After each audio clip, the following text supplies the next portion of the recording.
involved in projects in the development countries, that we feed the machine with organic waste. When we finish the growth cycle, we take all the leafy area, or not the roots, but all the leafy waste, and feed the machine. The machine, together with the organic waste, create gas, usually for domestic use.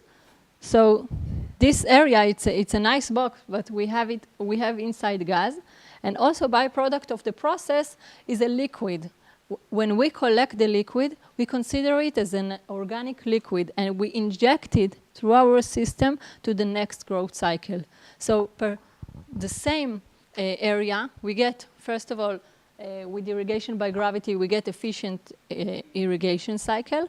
And we also get efficient use of all our resources, because we just created gas and also fertilizer for the next growth cycle. So all the productivity get higher. I told you about genetic material. It's very important to choose the right, not only to have the right technique or technologies, but to choose the right material. And this is, in our field, different variety of tomato, but one is sensitive and one is not sensitive to virus in tomato, TYLCV, very, tomato yellow curve, leaf curve virus. Also in open field and also in the glass house. It damaged the crop. Not only it damaged the current crop, but within that season, the window of season, I cannot operate the field for another crop, because usually I don't get on time for the next cycle. So I will have to wait until the season finish. So it's very important to choose the right genetic material. Also, when we consider grafting, I think you also talked about it yesterday, that basically is to take the advantage from the upper part and from the rootstock, and to have a powerful plant that is not sensitive to soil disease. And this is a great example of watermelon. This is grafted plants that not suffer from the fusarium. You will talk about the fusarium today? No. And this is not grafted plant. Of course, they cannot collect the yield. It's damaged the crop, and it's not enough to work with a waste management tool and a smart drip irrigation. You also need to consider those parameters and action, how to manage your field. And this is an important start. When we are talking about soilless culture, when we go out from the soil and growing in soilless media. Here you have nematode in the flowers in many greenhouses. Maybe you would like to consider soilless culture, but it's expensive. Not only it's expensive, also you have to be more precisely to irrigate and apply the fertilizer in a precise manner. And why is that? Because the roots are limited here. They have the plastic. When they meet the plastic or the bag, they directly died. In the field, when we don't apply water and fertilizer in the correct amount, the root can reach some other place and still we get healthy plant. Not in the plastic. So this is the reason we also use the measurements to measure the drainage, the equal of the content and the quality. And we can use, this is an example for irrigation, we can use 2 arrows to drip irrigation. We can use 4 arrows, but we can use this instrument, we call it net bow. Basically, it has inside 8 outlets of the drippers. So it enables us a very, very good distribution of water and fertilizer. It's also important for the development of the plants, but also for soil washing from the substrate. Hydroponic growth. This is a completely different method of growing, not in soil, not in soilless, but only on water. They have few techniques, pull or nutrient film canal, which this is what I'm showing here in the picture. This is a canal only filled with water and fertilizer, of course, 24 hours usually. And we get a great amount of lettuce and leafy green. We grow it usually in greenhouse. So this is the reason the climate conditions are quite nice all the year. So we compare to outside, we can reach three cycles more. So it's a lot for the grower regarding income. Another thing is the spacing. Usually when we work in the soil, we have to keep spacing, path, for tractor, for people who work in the field. When we grow in this method, most of the time we don't have to put spacing, because all this process can be also automatic. And we can grow in another layer on vertical, the same growth, because it's not like an avocado tree. We can have another layer 50 centimeters above the current layer. So usually in our place and also in other hydroponic growth, they don't even spray. They don't use pesticide because it's climate. It's a closed area, insect proof. So usually we don't need to to apply chemical. And this is another picture from the poly house. This is basil, and we have a great amount of yield, and we cut every 30 days. So it's a very, very intensive crops, but consider to work outside, it's nice working. You don't have to bend on your knees. You do it in nice climate, so it's totally different for the labor. And this is the developed root. You can see how much it's beautiful and healthy, and there is no soil at all. Another cutting-edge technology is the vertical indoor farming. It's far away from us now when we are talking, but I want you to bear in mind the climate change that are chasing us. Also here, also in Israel, everywhere. It's quite expensive projects, but the main benefit is that I can grow in any climate, because we put the plants inside a house, inside a very sterilized house, and we can grow all year round and have a good quality and productivity, mostly for lettuce and for leafy green. And this is when we go vertical, we need to have lighting. And what's happened next? We are addicted to what we do, but the next generation run away from the field. They don't want to work in the field. They don't want to work hard. So we need to adopt new technology. As I told you, that the agri-educational farm introduced the grower to new technology, also to increase their productivity, but also to bring the young generation back. It's important also to monitor your crop and to get online decision, but data-driven decision. So it's not enough to monitor. As I show you, I have sensor. I need to collect the data and to use it wisely in order to calculate my next step. So we have developed in the last years a system, a controller, that it's a closed loop. It do all those functions, also sensing and do the monitor online, do the analysis, and enable the grower to get a very simple decision to open the irrigation at this amount of water, to apply this amount of fertilizer, or to be prepared for the next weather that it's supposed to be rain, so I change my schedule. And also, I can remote it from a distance.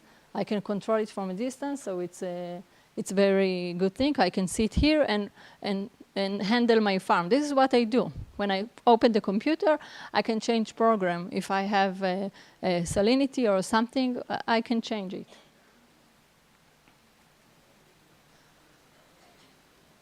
This is an example of research that we do in the farm, and I think that also agri-educational farm can do it. This is the sprinkler that used for frost protection in Netafim. We put it on top of crops that are sensitive for cold, and we apply a great amount of water. But the system is permanent. Can we develop another application for the system? So the answer is yes. This is a treatment or experiment that we've done on vineyard to see if we can apply chemical through this system. And the answer is in specific crops, sometimes it's better. For example, in apples, when the wet season, the tractor cannot go on the field. And sometimes in a very, very narrow window, we have to apply the chemical against fungi, against some other disease. So if I can apply the chemical through the system, it can be helpful, sometimes even cheaper for the grower. Another application for this system is also heat mitigation. Not only frost mitigation, because due to climate change, we have a lot of problems. It's not only colder, but sometimes it's very hot. And a specific sensitive growth cycle, we need to lower the temperature. We can do it by this instrument as well. Consider spraying from airplane. You see in the picture, it's not sustainable. We have a lot of drift. Not all the chemical goes to the target place that we want. So do we have another option? We can apply it through our systems, not only by the sprinkler, also by the dripper. We call it drip by drip as a delivery system. It's not only deliver water, not only fertilizer, but also chemical. We can apply chemical and bioagent. It's not only have to be something that damage or attack any disease. We can also give bioagents. And this is a trial that we did to see what is the length or how much should be the time of the application, because I have the right technology, but the application can go wrong because I did it shorter, so we didn't reach the root zone. So when we see it like this, we see directly where the particles goes and when the end of the plot, when it gets the specific solution. This is another experiment in fertilizer of carrots with nitrogen. This is with zero application of nitrogen. You can see it's very yellow, the leaf. This is 200 kilo per hectare, and this is 300. It is also, we didn't touch the fertilizer so much, but it's also very important issue. To get high productivity and good quality of yield, we have to dig into these things, and we can do it we can do it very simply on the farm. We have the experiment. We do it also in Israel, but we can do it in any other place. This is a training center and a training session for growers. And this is an example from Kenya. And I want to sum and to say that I show you all the practices, but it's only examples. We can have a lot more. But why actually we need agri-educational farm? I think that it's better for us to see in the eyes than to believe to a story that one tells. And then I can adopt the technology, because we talked also about the community irrigation, that they get the water, but then they flood, because tradition is stronger sometimes than technologies. So I want that the people will see in the eyes and then adopt the technologies. You get the high professional training. And then after the training, you can go and experience it yourself. It's related to your needs. It's not that someone is talking in high level, it's what the pain that you are struggling with. And it's also can encourage the young generation to come back to agriculture. And of course, I think it's bring a lot of place for women, because women can gain educational, and they can transfer the educational, and I think it's very empowerment for women. Thank you.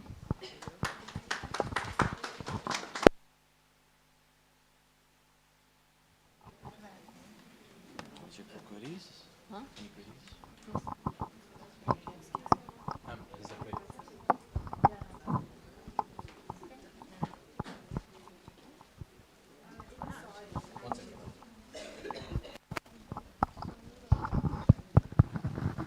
First of all, thank you very much for this wonderful session. Ma'am, I just want to know, in soil we can regulate pH, EC and everything we can regulate. For soil, if there is acidic in nature, we'll add lime, that is calcium, this thing. And then if it is alkaline, then we go for gypsum addition. My question is to you, like in water, if pH is like slightly alkaline or if it is acidic, how do you regulate? Because when we go for this thing soil, we can go for direct application. How do you regulate your pH in water for, and also EC and TDS? Usually when I grow in the soil, I don't need for most of the crop to regulate the pH. It depends on the crop. When we grow berries, we would like to regulate it. So we can make a buffer solution with the right amount of the EC and pH. So buffer solution, what does yes. it contain, ma'am? How do you I inject through the system. I yes, inject. yes. How do you inject and what kind of solution do you use to regulate? I inject to the solution. First of all, we have the water source, okay, and the quality of the water. For this tank, I inject by monitor. We have a sensor that monitor the pH and the EC, and we inject acid, and we inject also fertilizer. When we reach the level we want or the level of the protocol, we stop. And this solution, first of all, we need to keep it to be at the same amount as we wanted, at the same level, and then we inject it to the growth. Yeah, actually I have understood. Like water storage tank will be there. From that tank you are going to regulate. Yes, not directly. So in our region, in Karnataka or wherever in India, I just feel that bore wells will be there. From that directly they are going to pump the water for... This is the sub-collector of this Hosur block. She want to meet all the sub-collector, IAS officer.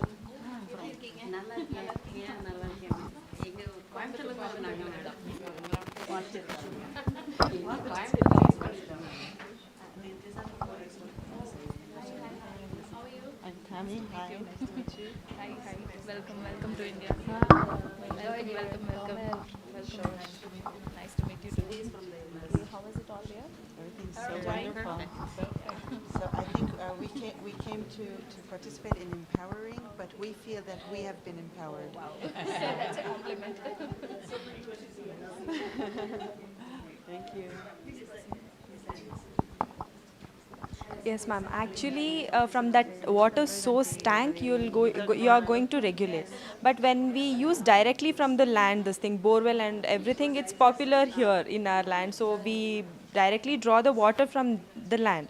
So how to regulate it? Is there any machine or anything so that we can just... Sometimes you can adjust the fertilizer if you use directly from the source of water.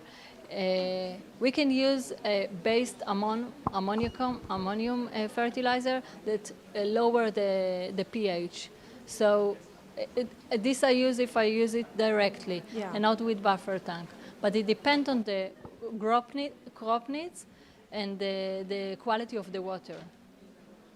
First, we have solution for this. Okay, ma'am. Thank you. Yeah, thank you.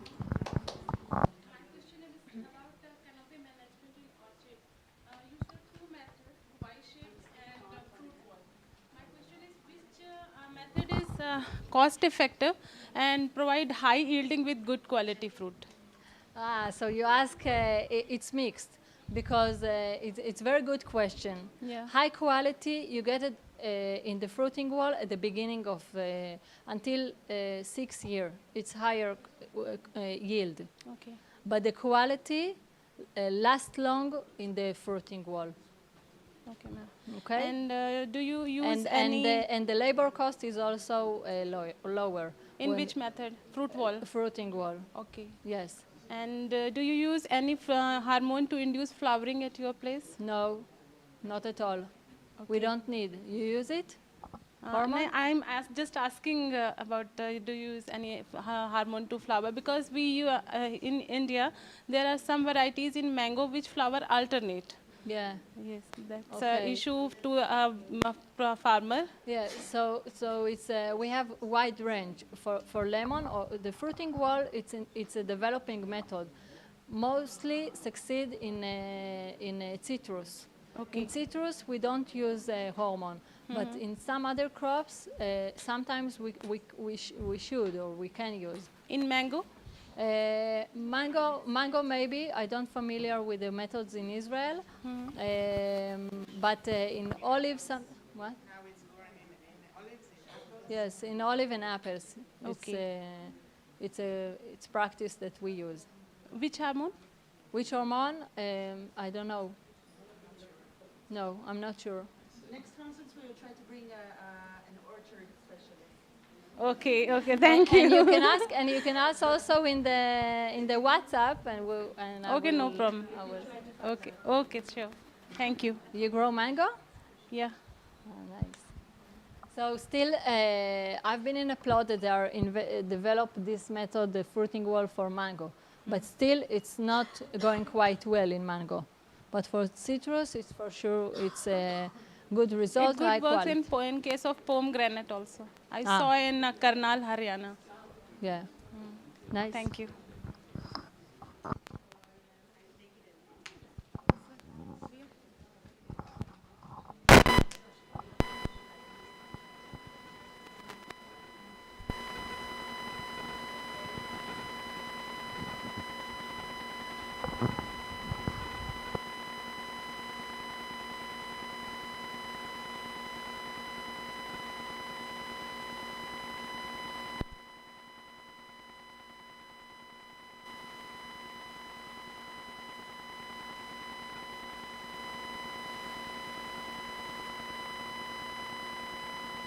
On 6/12/2017 with a budget outlay of rupees 8.8.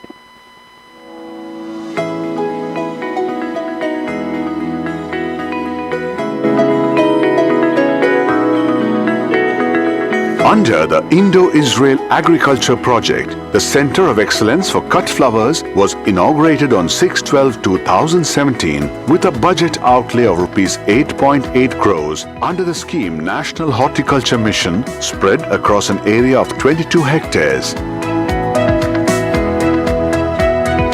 The Center of Excellence for Cut Flowers is equipped with the following latest technical components: poly greenhouse, shade nets, ornamental plant production nursery, demonstration fields for open field cultivation with mulching and weed mat, automated fertigation system, post-harvest management equipment, cold storage unit, pre-cooling unit, tissue culture unit, mist chamber unit. This Center of Excellence for Cut Flowers disseminated the Israeli technologies in protected cultivation, thereby helping the farming community to cultivate cut flowers in an area of 10,23,000 square meters under protected cultivation in the Krishnagiri district. It has transformed the farmers into entrepreneurs. It has also given employment opportunities to thousands of laborers directly and indirectly. The subtropical climate prevailing in Thalli area is very conducive to cut flowers, but the very low groundwater level in this area hinders growth. By adopting micro-irrigation techniques developed by Israel with automated fertigation, the area of open field flower cultivation has also improved with increased productivity. The technology transferred to the farmers to overcome photoperiodic problems in the flower production, especially in chrysanthemum, has given opportunities to the flower growers to increase the quantity and quality of flower production. The utilization of mulching and weed mats helped farmers to reduce cost of cultivation by 30 to 40%. The intervention of cold storage and pre-cooling unit facilities to increase the shelf life of cut flowers through various other schemes along with the Center of Excellence technologies have expanded the market, thus exporting 8 to 10 crores of roses per annum to various countries worldwide. So far, 12,000 farmers have been trained in this center in various improved flower production technologies, which is a very encouraging and positive sign of the wonderful efforts made by the Center of Excellence for Cut Flowers towards flower production technologies, and the future looks very bright.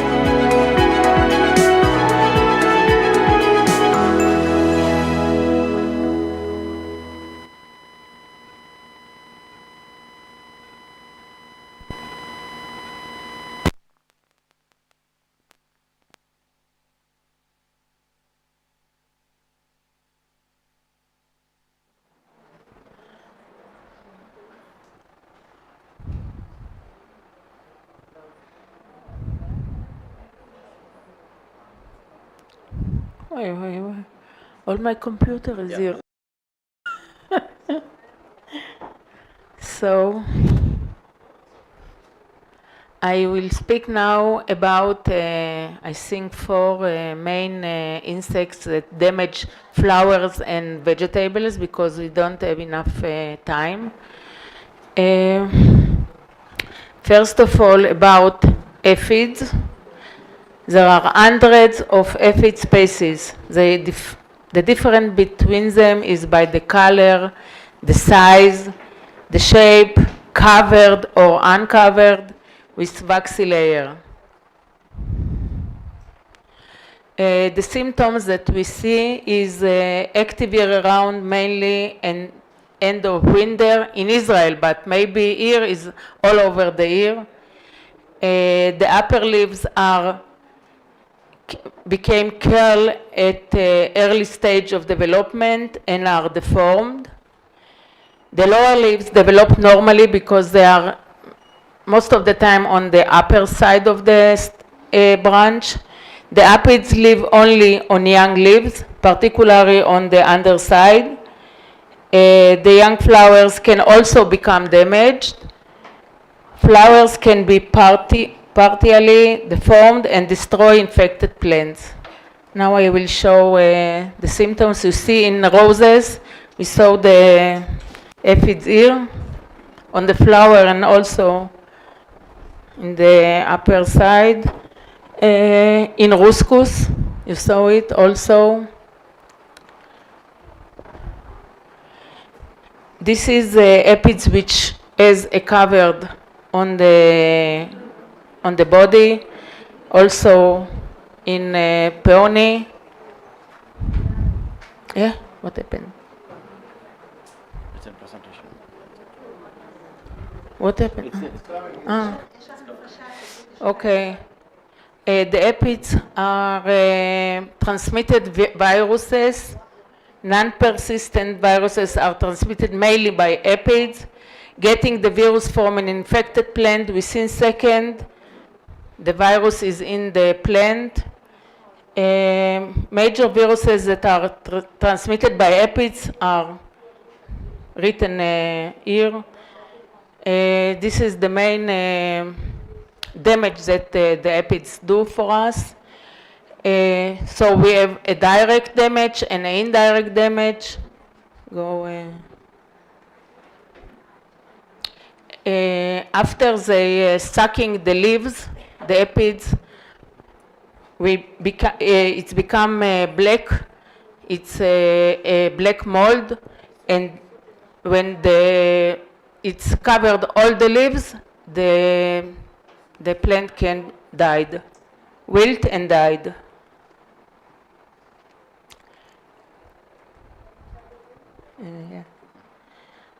The adults aphids, I think I will,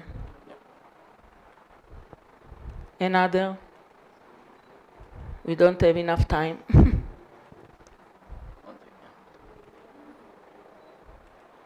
Oh, all of this. Controlling the aphids, I don't see it here. Growing the crop under protective nets, growing the crop under plastic, mainly IR, resistant varieties to aphids, spray when aphids appear, using chemicals, mainly systemic insecticides against secondary infestation, alternatio with the chemicals, so we don't, the chemicals don't become resistant.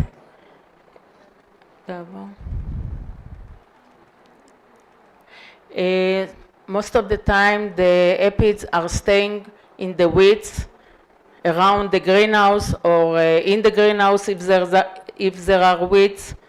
So we have to control the weeds, control by bites to monitor the status of the aphids in the greenhouse. Prevention by spraying soap, it's very good because it prevents the aphids to come to the leaves. Using natural enemies, parasites and predators. Now mites, they are a very terrible insect in flowers and vegetables. This is the red one. The life cycle, host hundreds of species from many families. They suck the underside of the leaves. Leaves become yellow and dry. They are active all around the year, mainly in drought climate and high temperature. The spray must cover the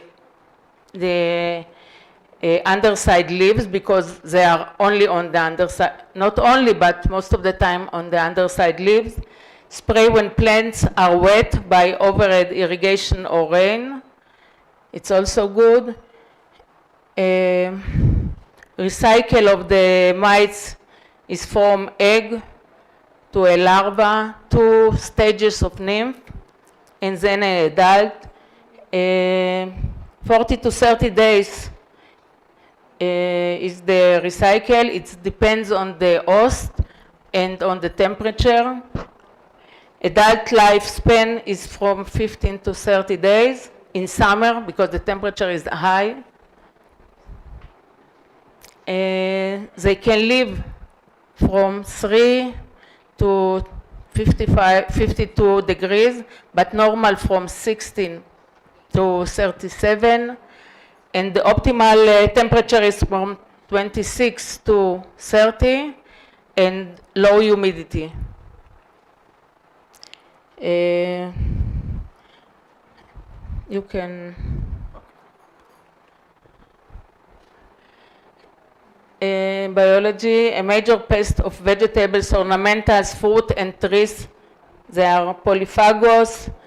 They are rasping or sucking the crop. They are on the lower side of the leaf and they are doing web spinning. You see? This is the web spinning. Another one, no? Examples of damage. We saw the spinning, we saw a cucumber. They are scratching leaves, sucking the chlorophyll, so the plant become very wilt and shrivel and dry. And when there are many spiders on the crop died.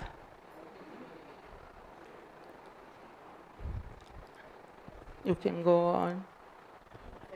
Here you can see the spider in the roses and on pepper. Damage to, it's also roses, elsie leaves and with spider, pepper. You can go on. And we have also spiders in the soil. It's called rhizoglyphus. I don't know if you have it here. In Israel, we have it in onions and also in couscous. The pictures show the damage in couscous, and it's very difficult to control it, like a nematode. Mite control, changing plants environment, more humidity, maybe sprinkling, less biological control using no, what is less? Biological control using predatory mites like persimilis, prevent dust near the crops, reduce the use of insecticides that increase mites' eggs laying. There are some insecticides that increase the mites' eggs. Alternation of micides is very important. Improving application of chemicals, it's also in. Now, leaf miner, I think that you have it here in the Gerbera.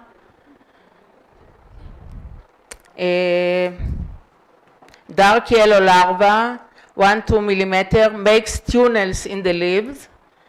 The adult fly leaf, many laying spot marks, mostly in upper side of the leaves. The picture. Here you can see the larva in the right side. In the left side is the pupa. Yes, in other crops, you see the tunnels. Prevent and control sanitation, throw away the residue after growing because they are staying there and can attack the new crop. Pupa hide in soils, therefore we have to do fumigation. To reduce attack, use insect-proof house around the house. Use traps, yellow traps, plastic and glue. Spread in the greenhouse a biology enemy, Diglifus, and the other alternative is chemical spray. Now I will talk about thrips, the western flower thrips.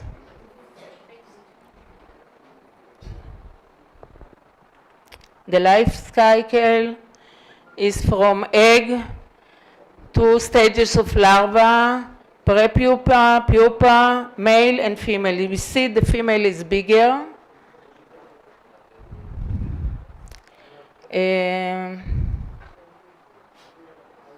On the leaf,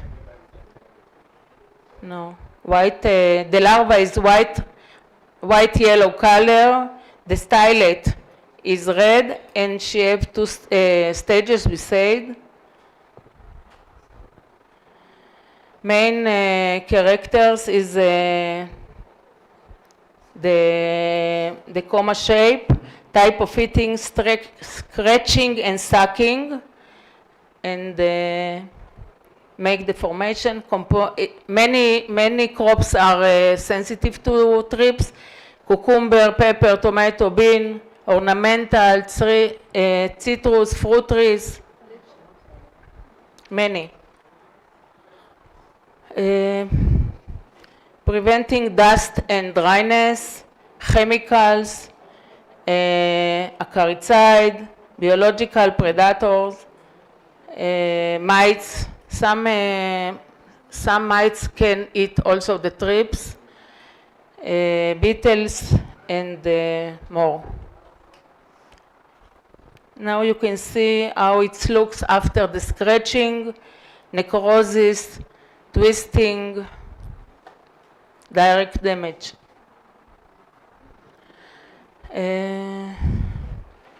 In squash, cucumber, you can't sell the fruit.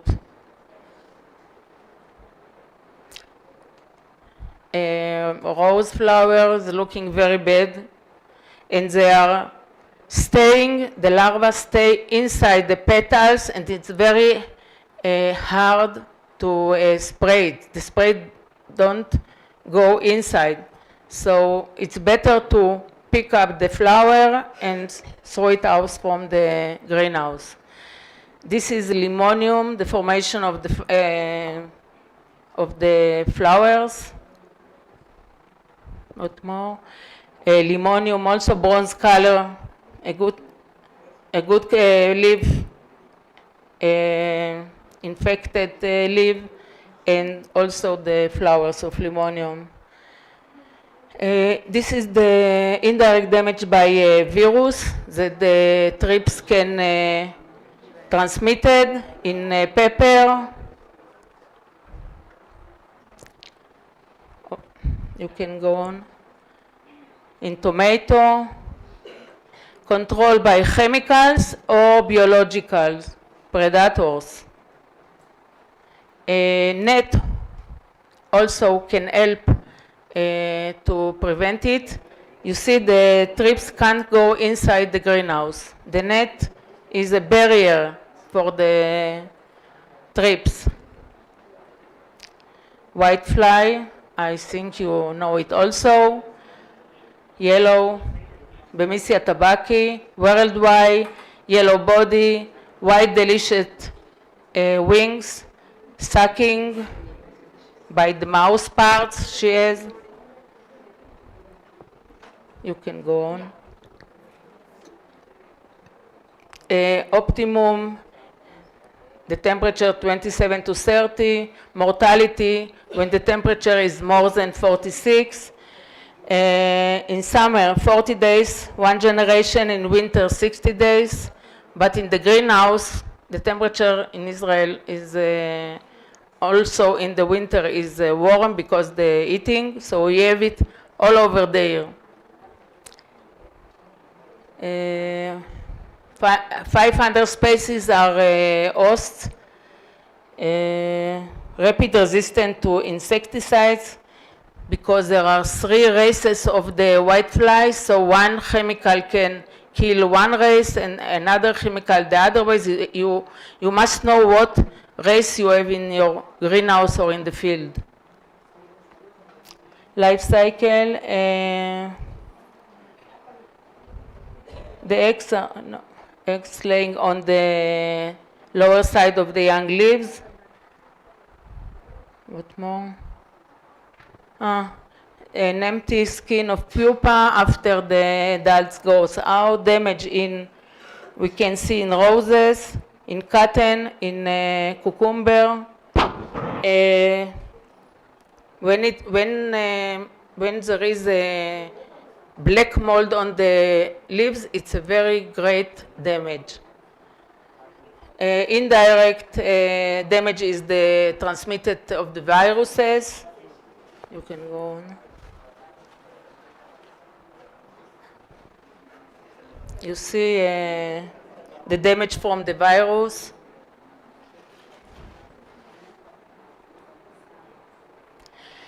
Control by chemical, cultural, by nets.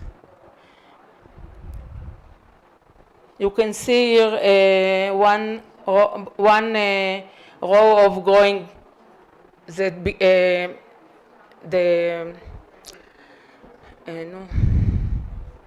are resistant. The plants are resistant to the whitefly, and one side is not resistant. So here you can see the virus, the damage from the virus, and in the other side, healthy plants. Also the soil mulch, the yellow one, attach the whitefly, and it can prevent the damage. And also reflective silver whitefly, it's prevent aphids and whiteflies in the field. Biological, we have predators, parasitoids, or fungi, which kills the whitefly.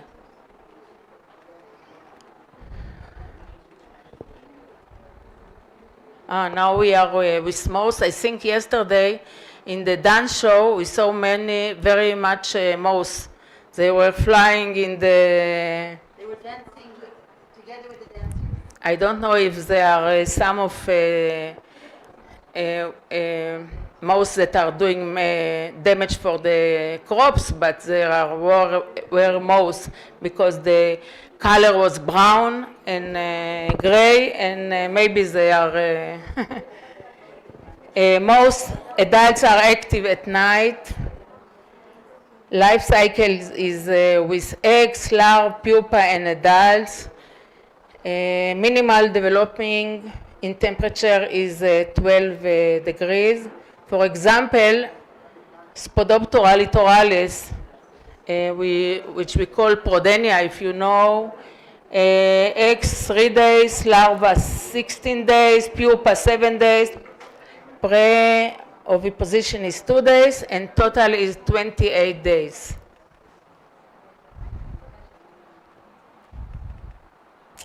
I don't know if I may. Here I have some mouse, and everyone is doing the damage different. For example, agrotis is cutting the roots after planting. It's a very great damage in ranunculus, in anemone, in many crops. Also in vegetables, after planting, they are in the soil and they are cut the roots. Elliot is feeding mainly on the fruits and flowers. Prodenia eats fruits and leaves and flowers. La Figma mainly on leaves and little bit on fruits. Flusia on leaves and little bit on fruits and flower. And Sesamia in corn. This is the agrotis. Yes, the color is like the soil. It's very hard to find it when we want to find it in the soil. This is Eliotis. Go on. Flusia. Flusia is going like this, so you can recognize it by the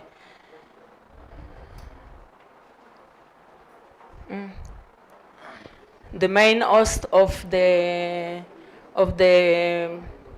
agrotis is tomato, pepper, eggplants, watermelon, corn, many, and also many flowers. Eliotis, tomato, cotton, corn, pepper, Prodenia, flowers, and many vegetables. Go on.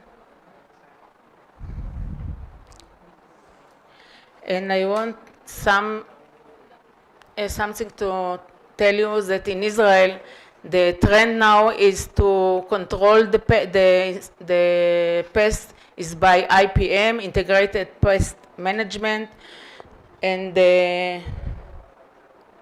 no. Yes, you can go on. Yes, go on.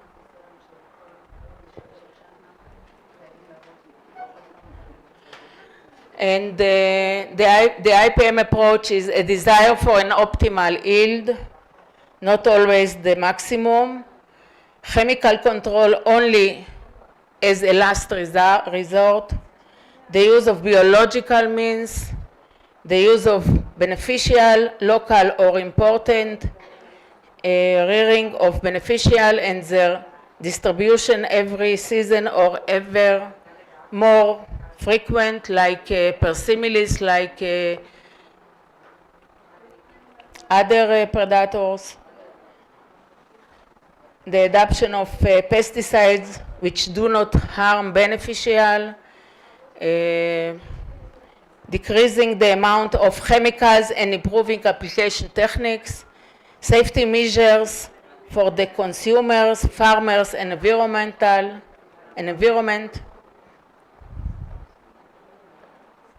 searching for alternative means, resistant varieties, what Carmel said also, the use of mass trapping, pheromone, which confuse the insects colored,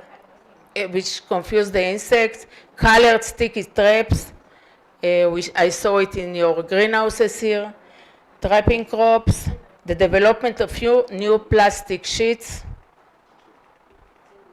which prevent the insect. Oh, it's too much. Go. I want to. Yes, here you can see at the glyphos how we eat the apids.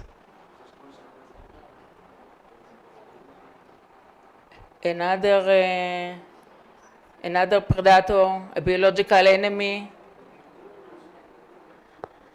And now I'm finished. If I have more time, I will speak about diseases. I don't know if I have time. So I have time, Tammy? No? No. Diseases. 2 minutes, so open the diseases.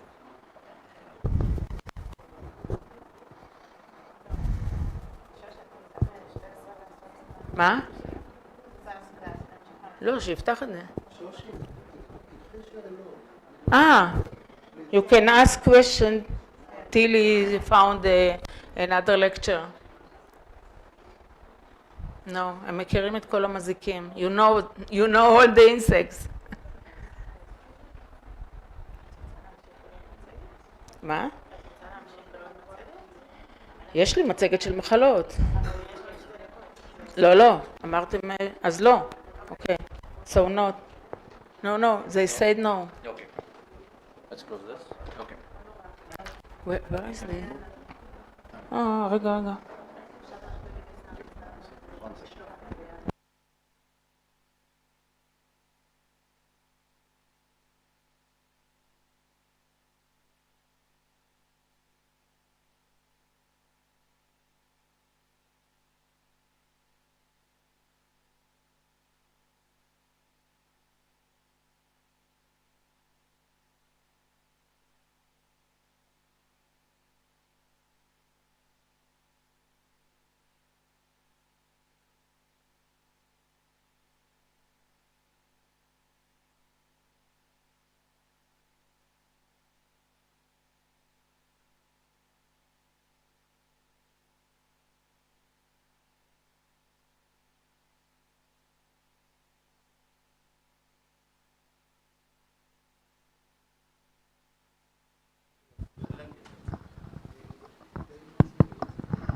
Good afternoon to everybody.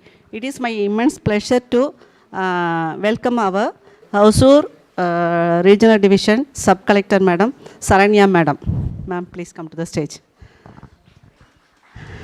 Actually, it is a right occasion to invite a lady collector IAS officer for participating in this auspicious day of women empowerment in agriculture.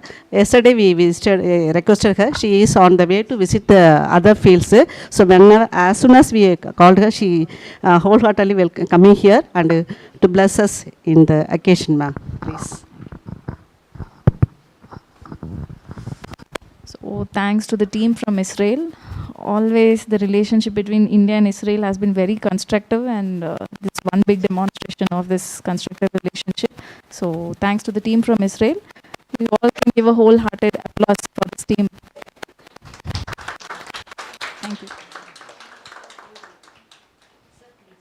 So women farmers from different part of the country, I have always felt that women are some kind of lovers of humankind. So women farmers literally mean that flowers themselves nourishing flowers. So thanks to all the women farmers from different parts of the country who have come here. I hope you all had big takeaways from this session, which is organized by the Department of Horticulture of Tamil Nadu very, very wonderfully. So,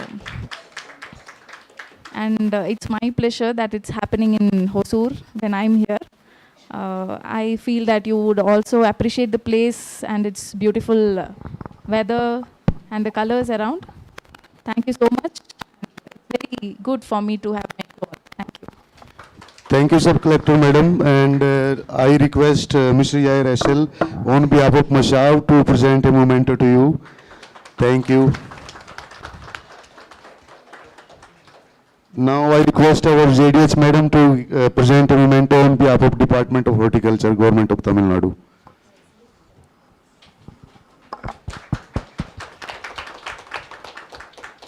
Thank you, Madam. Thank you for your words and your valuable time you have given to us. Thank you.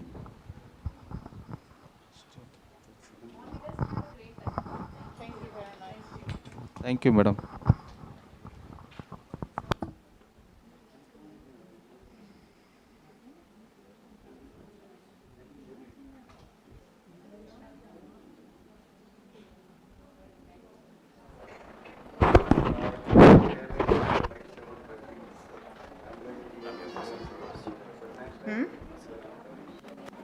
Yeah, thank you.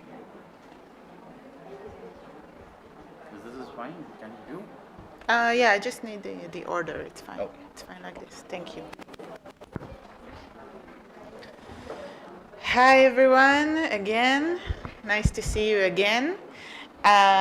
So I am just going to continue where I stopped yesterday. So I hope you all remember there will be a test.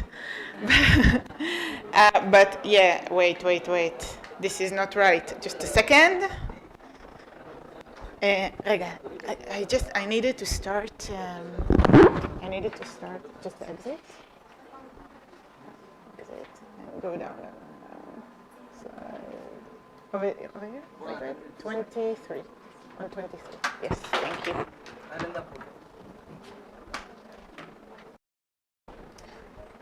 Okay. So, as I said, this is the second part of my presentation, and I am going to continue from where I stopped yesterday. If you remember, yesterday we were talking about techniques and common methods for irrigation scheduling, and today I'm going to talk about how we are going to harness how my company, Mana Irrigation, and other companies in that region are harnessing remote sensing tools for irrigation scheduling. So if you remember this slide, we were talking about techniques for irrigation scheduling, and right now I'm going to talk about the use of hardware-free in a whole field approach for irrigation scheduling. And let me just tell you a little bit about the product that Mana Irrigation is developing, or has developed and still developing. So this is what it looks like in a mobile phone. So we are talking about an application in a mobile phone or in a desktop. And what this application does, it provides hardware-free, meaning there is no need to install any hardware in the field. There is no need to install sensors. There is no need to install controllers or anything like that.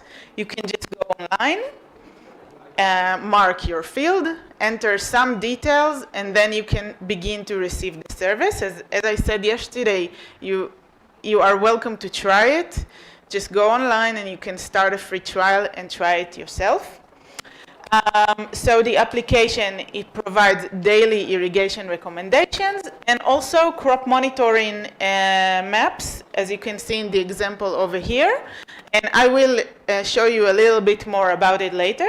And also, another thing that is very useful for growers, if I'm going to continue with Tammy's line of thought from her presentation before, so the application, the ability to use a mobile phone is very useful, of course, to growers who do not have access to computers, or just being able to be in the field and just view the application once you are in the field. It is very useful. Also, we have a service to receive SMS or WhatsApp messages. So you can register your phone number and also receive messages for alerts, or to notify you when there is a new image or a new map that is being produced, or when, or according to the irrigation schedule that you need, when irrigation is needed. So it is also very helpful in terms of staying connected and get the data to you even without needing to seek it yourself. Okay, so maybe you remember this slide from yesterday. We were talking about how, or about common methods to calculate ETC, the crop evapotranspiration, which is actually the core in all irrigation scheduling methods and in MANA's algorithm as well. But we do not do it like that because of some of the constraints I mentioned yesterday. For one thing, you would need some kind of a weather source nearby your farm in order to know what is the ETO, what is the reference evapotranspiration. You would also need some sort of protocol, which, as we mentioned yesterday, sometimes are irrelevant, sometimes are not available to your region, to your variety, to your crop. And so the approach that MANA is holding is as such. For one thing, we are using hyperlocal weather service that gives in a very high accuracy weather specifically to the field. So once you create your field in the application, the weather is specific to that field. And I will elaborate on each of these points in a minute. The crop coefficient is actually the core of our algorithm, and I will tell you more about it. In the end, what we get is, we call it ETV, which is like evapotranspiration of the vegetation, and it's the actual vegetation. You will understand in a minute why, which indicate the crop water demand by satellite. So let's talk first of the reference evapotranspiration. So our global weather provider that we are working with, it gives us a few layers of data. It gives us, for one thing, yearly averages in order to understand what is the climate in the region of this specific field. This helps us or our model to understand what is the climate, what to expect, how the season should look like. And also to be able to estimate, even from the beginning of the season, what would be the estimated water use for this specific region. The second thing is the current weather, which help us understand today what is happening or a week ago. And another thing is a forecast, because the application, it gives you 2 weeks forecast of irrigation scheduling, so you can plan ahead your irrigation. So forecast is 2 weeks. So let's say in 2 weeks the forecast might not be very accurate, but for 5 days, 7 days even, it is pretty accurate. Of course, it is updating constantly as time passes, but it enables a grower to plan ahead if there is a major rain event in a forecast. So the application takes it into account, but also the grower can see it in the data and plan ahead himself. Also, if there is like an extreme heat wave or something like that. And just to tell you a little bit about the work that my team is doing, which is the research and development team in the company, one of the tasks that we are handling is actually quality assessment that we do every few months to this service in order to make sure that the data that we get from our weather provider is good enough, is accurate enough in order to give good service for our users. So the second part that I'm talking about, which replaces the KC or the crop coefficient, is what we call KV. So it's KC by satellite. And in order to calculate or to have a KC that is from satellite, we are using, of course, satellite data, which I will say a little bit more about it, and combined with agronomic models. So we have agronomic models for dozens of crops in many locations. So we are able to correct and to adjust the satellite data that we are receiving, which is actual data, along with an agronomic model that enable us to estimate what happens in between satellite images, because not always you would have data every day from satellite. Some days are cloudy, or some days the satellite is not passing above your field. But so not all day, every day you would have data, but the agronomic models enable us to also to estimate what is happening between and to predict forward in order to provide forecasts. So let's talk a little bit about it. How it is done. I am jumping ahead. Okay. Has any of you heard of NDVI? Yes, a little bit? Nothing? Okay. Okay. So, satellites, there are many satellites above us.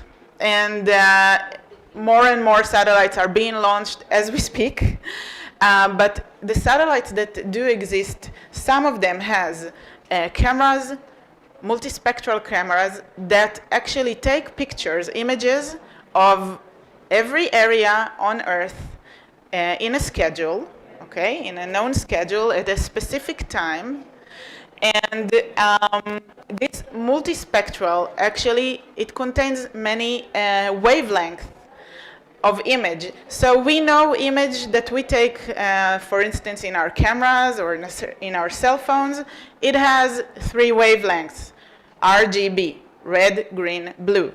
But the light, it has many more wavelengths that can indicate what is going on, for instance, with our plants, okay? Our plants, they absorb light in a specific wavelength, and they reflect this light. They reflect mainly green light. This is why they look green to us. But they absorb also other wavelengths, and they also reflect other wavelengths. And these wavelengths can indicate on the status of the plants. So some of these wavelengths are not visible to us. They are in near red wavelength, or far red, or infrared. So it can be different wavelengths. And NDVI, it is an index that is being calculated based on 2 wavelengths that are being monitored by cameras that are sitting on satellites. So the wavelengths that are being used in this specific case are red wavelength and near infrared. And there is an equation that calculates this index. I will tell you that NDVI is the most common index that is being used in remote sensing in order to understand what is the state of the plants. It can indicate on the level of vegetation, because in higher value, as you will see in a minute, the NDVI value will be higher when the vegetation is more dense or more developed. But also it can indicate on stress, because stressed plants, they reflect more red light, so the value of NDVI will be lower. You can see in this image, for instance, in this part of the field, NDVI value is 0.4, and you can see also in the colors, they are more on the yellow side of scale, meaning that the vegetation here, you can see in the image, the corn reaches up to this man's knees. It is smaller, it is less dense. In another part of this field, you can see in the green scale, it is greener, and the value there is 0.6. And as you can see, this corn is much higher, it is bigger. It has more vegetation, the vegetation level is higher, meaning NDVI value in correlation will be higher. And in another part of this field, where really the colors are much more green of the scale of NDVI, NDVI is higher. Of course, if you remember yesterday, we were discussing that. The larger the vegetation, when it is more dense, when the vegetation is bigger, the plants are bigger, they have more vegetative parts, meaning they have higher transpiration. So it means they consume more water. So there is a very clear correlation between the level of vegetation and the water consumption, and therefore also there is very high correlation to the NDVI levels.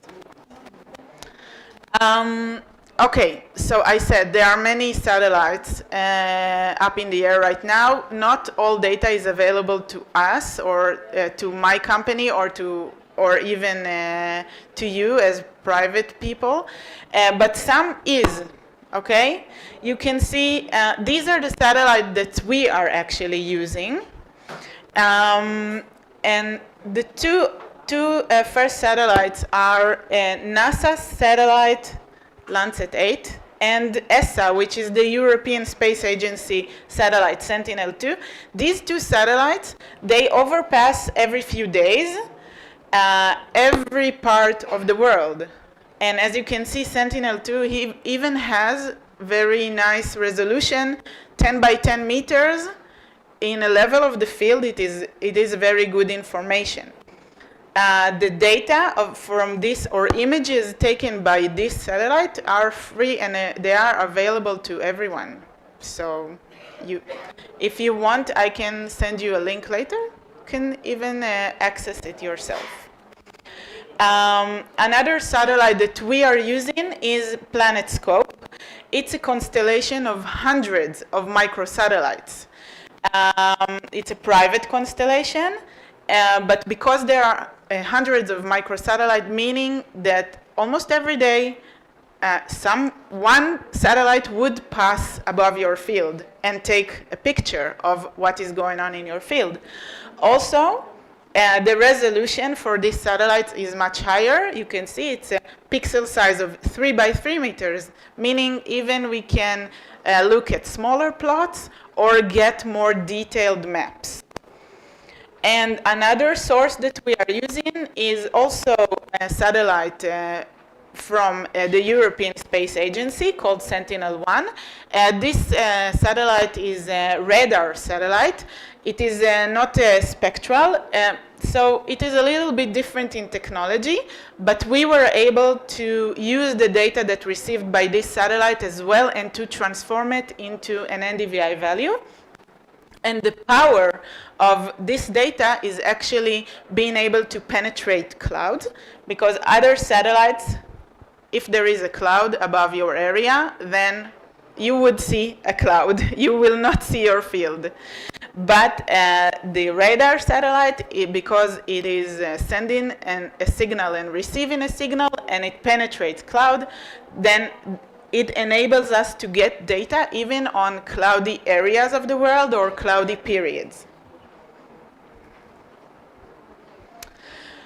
Okay, so we take NDVI. This is what we do. It indicates us the level of vegetation. And we said that there is very clear correlation between high vegetation to high transpiration rate, meaning high consumption of water. So after some transformations and calculation, we are able to use NDVI as the baseline to calculate KC. And then we take, if you remember, ETO from the weather service, and we have the ETC that is specific to your field today, because it is not a protocol. It is specific to what is seen by satellite today from your field, and therefore it is actual ETC. So the first phase, or really the basic part of our algorithm, is to estimate the crop water consumption, the ETC, according to the satellite in actual time. And then, if you remember yesterday, the soil water balance model, we can take this parameter and calculate daily soil water content, because we know, or you know as a grower or as users, the irrigations.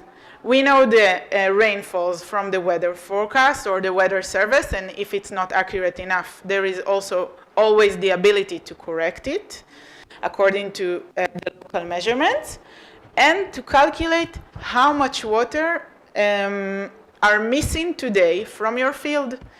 This is what the algorithm does. So we know how much water is missing from your field. We also know to predict, according to the satellite imagery and the agronomic models, what is going to be the consumption tomorrow and the next day and the next day.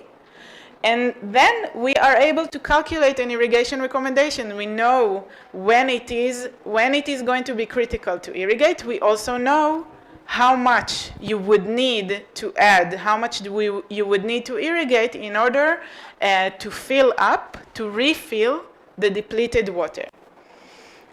There are, of course, other considerations that we are taking. For instance, we were talking earlier about the irrigation system.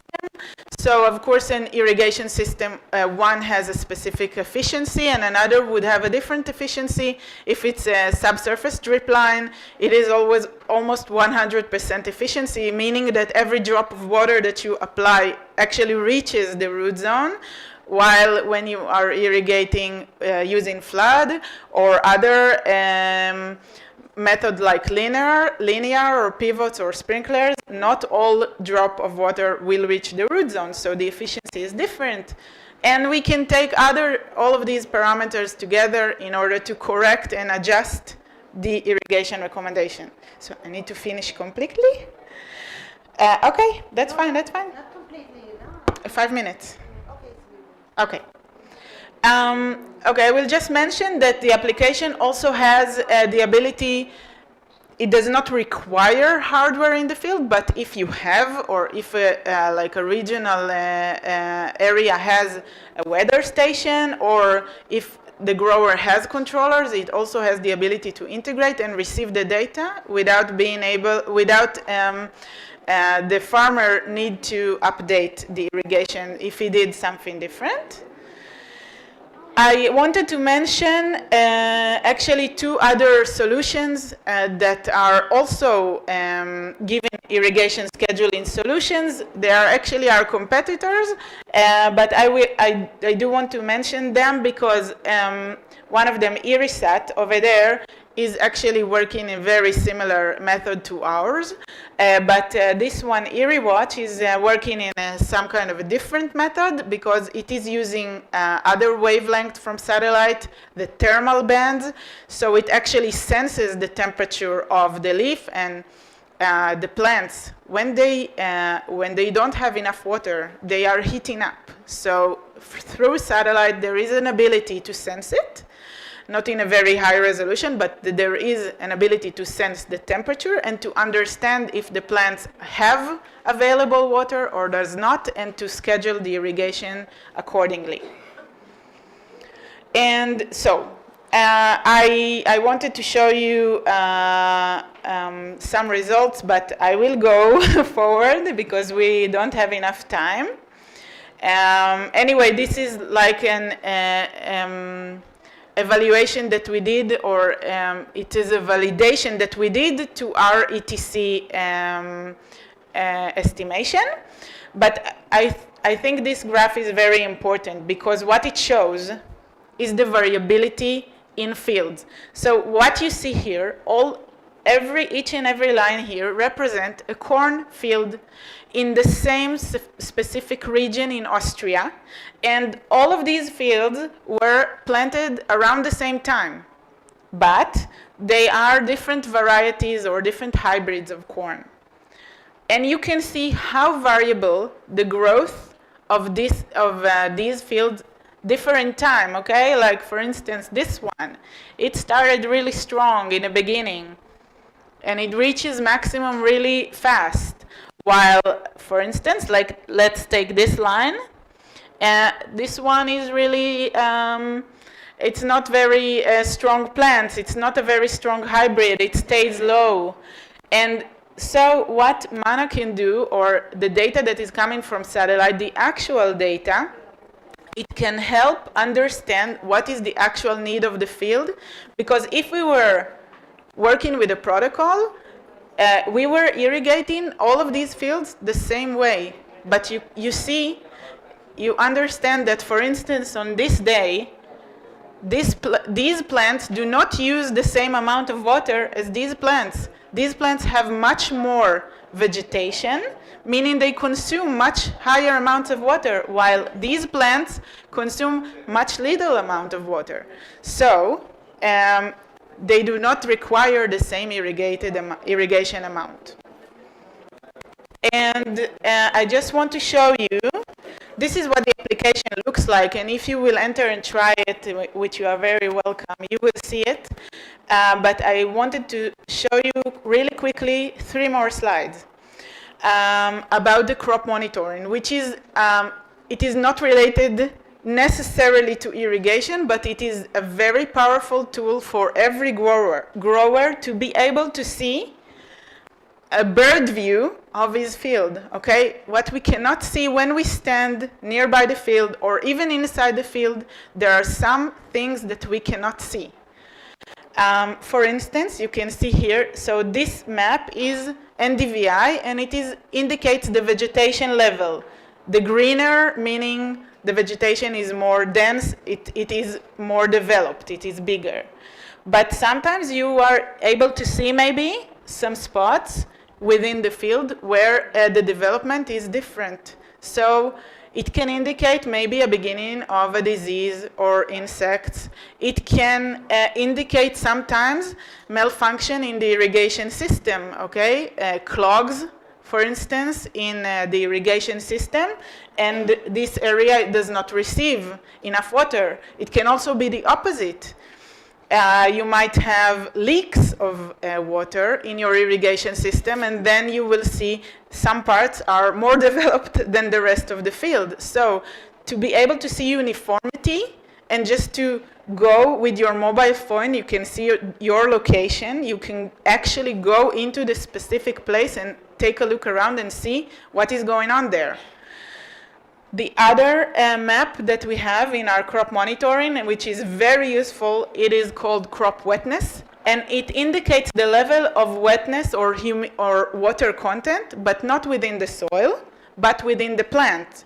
So together with knowledge on when you last irrigate, you can find places that are problematic. For instance, if I know that I have irrigated this entire area yesterday or the day before that, but I see this spot here, I see that the plants over here have much less water than the nearby plants, I can go and take a look. Maybe there is a specific local problem over here. So this is to interpret yourself, to take a look at the maps and interpret yourself. There is another example here. You can see in a pivot, it is sometimes happens that one of the valves is clogged, and then you see that a part of the field did not receive enough water, and you can see it also in the wetness map that this area is much, much drier than the other areas of the field. And this is one new feature that we are developing currently, and it is right now in beta version, but it will be available soon. And this feature actually will alert the grower automatically of problematic areas. So as you can see here, in this map, there are problematic areas, and they came up in the algorithm. They were marked as low growth and low moisture, these two areas, and you can also see it in the wetness map. And when we went to the field, it was a pea field, we found that this is a healthy part of the field, what it looks like. It was taken, the picture in this area, while the picture over there were taken in this area. And what we found out that there were nematodes in this part, and it led to much smaller plants, because also the irrigation was uniform for the entire area. So this actual area was also really flooded. But because the system detected it and the grower was able to respond really quickly, because he just uprooted the plants, he could see right away that there is a problem. He found out that there are nematodes. He treated that. And as the season progressed, part of the field, or partly recovered, you can see this is about around 2 weeks later. So you can see the map over here. And you can see that the problem is, it is partly resolved. With time, it was better and better. But the fact that the grower was able to respond really quickly, I am sure it prevented a lot of damage and yield loss.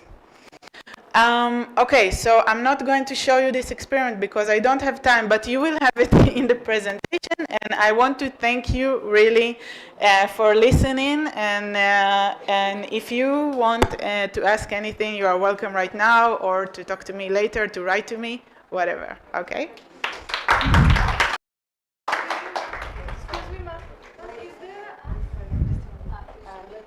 We want to leave the time for the questions at leisure. So unfortunately, Carmel and I, we need to go. We're leaving you with Tal and with Shosh, but we thank you so much. We just have to leave, and just to tell you that these were two wonderful, wonderful days for us, and we thank you. We thank you so much. This has been two wonderful, very enriching days for us. So I think we need to really thank you, because we came here to share our knowledge and our know-how, but we gained so much more.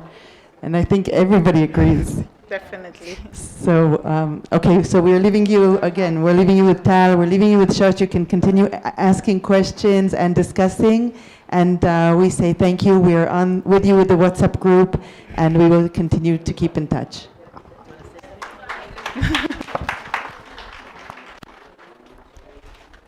Okay.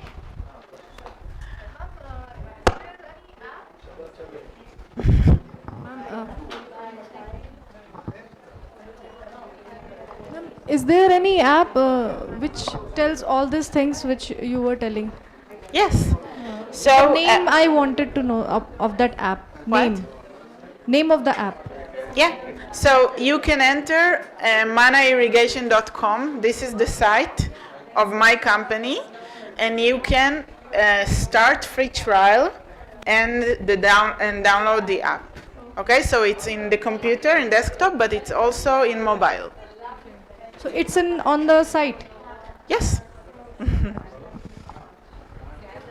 It is quite apparent from the slide that the monitoring is in a micro level, like detecting nematodes, diseases and all. Okay. So is there any mechanism or remote sensing which is developed by Israel to have a monitoring on the locust? In what? Locust. Locust. Locust, yes. So actually the prices are in the site. I'm not sure if it's low or not. It depends how, I guess, but you can see the prices in the site, in the website. And I don't know, I am not sure if it is very high in costs, but maybe... There are mechanisms like locusts, they try to fly from one place to other, the swarm. So it can also be detected? You mean satellite images? Yes. I can share with you in the website to enter, and then you can see images. Of course, it does not have irrigation recommendations, but the maps, some of the maps you can see there. Right. I will share in the WhatsApp. If you remind me, just write in the WhatsApp and I will write it down. Okay. Thank you. Any other questions? Okay. Yes. the remote sensing techniques which you told, can we differentiate the crop also by remote sensing?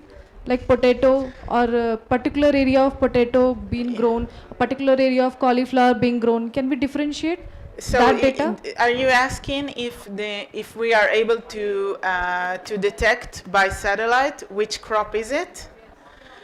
There are algorithms that does that. We do not do it. We have evaluated a few years ago some of these algorithms, and I have to say it wasn't very accurate. It is pretty hard because it is like it is like a global index, NDVI. There are, of course, other data sources that can be used, but also the resolution is 10 by 10 meters mostly, or even 3 by 3. Not always it is very easy to detect which crop it is. But I believe that a few years from now it will be, because the technology is really rapidly rising. The satellites are getting better and the data analysis is getting better. So a few years from now, I believe some of the things that we are only dreaming of are going to exist.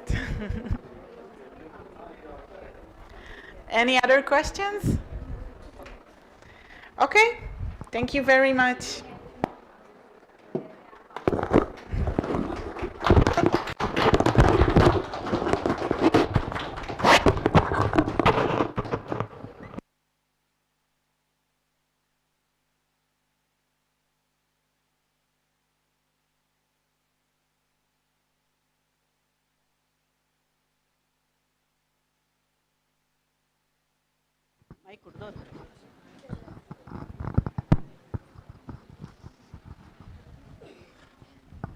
Thank you, Tal. Friends, now it's time to close the program. I hope you enjoyed a lot. And just because everyone is running out of the time, especially the experts and my boss. And on behalf of Director, Department of Horticulture, Government of Tamil Nadu, I request our JDH madam to give the first certificate to one of the participants, and then followed by the certificates to be given by Mr. Yair Esel and our joint director, sir. Madam, please come. Certificate.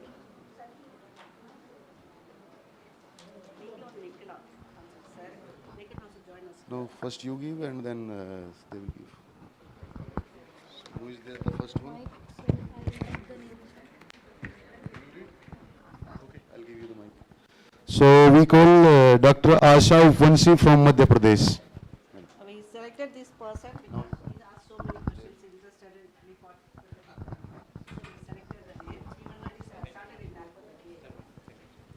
it is started in the alphabet A.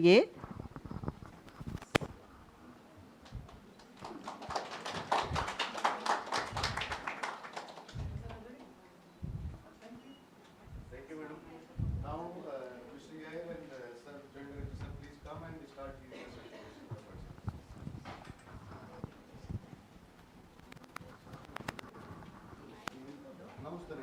Next, Mrs. Jyoti Asti from Madhya Pradesh.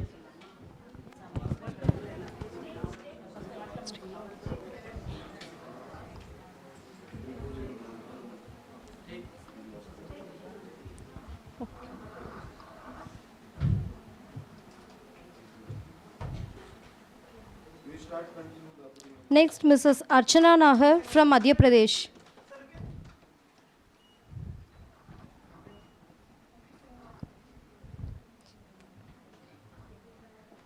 Next, Dr. Reena Rani from Punjab.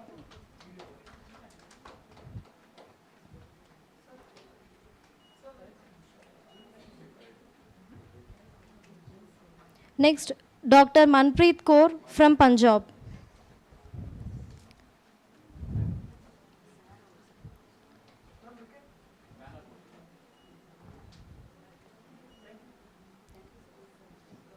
Next, Mrs. Geeta Biar from Karnataka. our experts also join here. Come, sir. Come, please.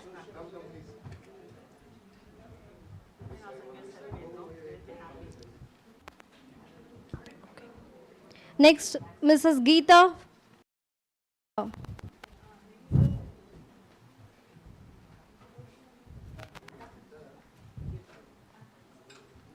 Next, Mrs. Anurupa from Karnataka.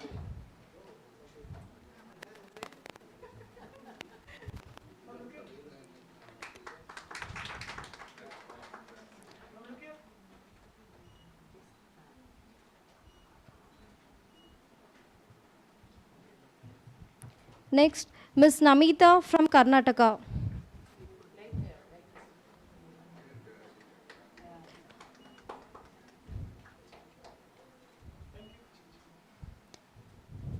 Next, Ms. Sangeeta Vilip from Goa.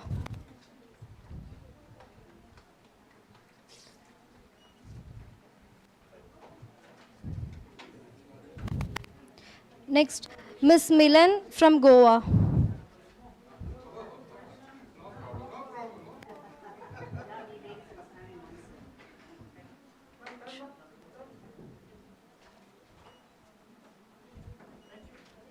Next, Ms. Milan from Goa.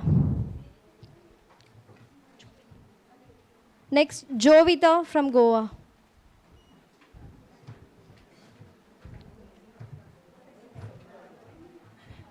Dr. Rajkumari Nehi from Himachal Pradesh.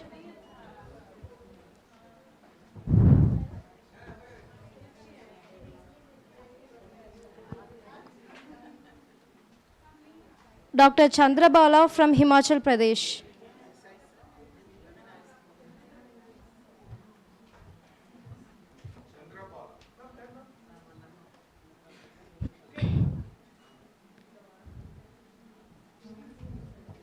Ms. Mehdi from Uttar Pradesh.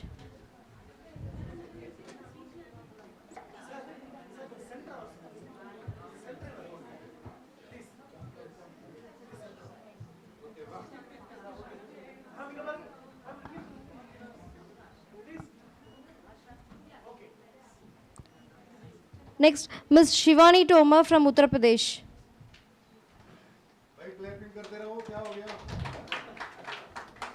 Next, Dr. Sonam Singh from Uttar Pradesh.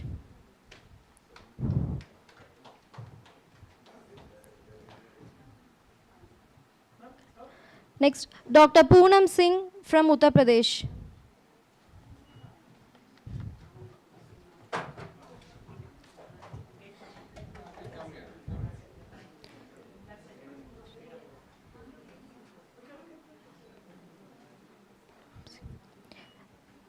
Next, Ms. Anita from Andhra Pradesh.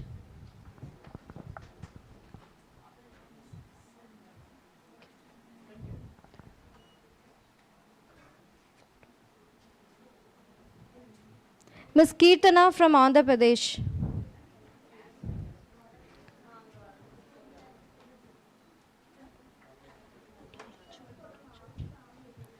Dr. Dolly Joan from Jammu and Kashmir.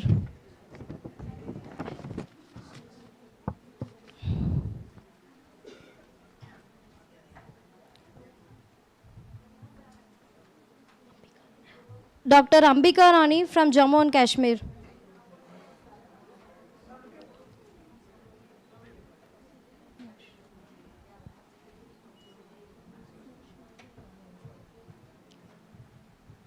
Mrs. Moshmi from Assam.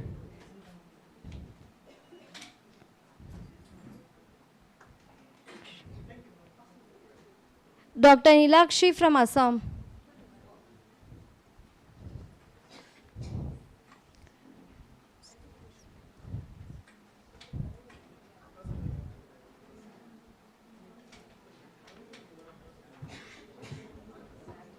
Ms. Smita Sarma from Assam.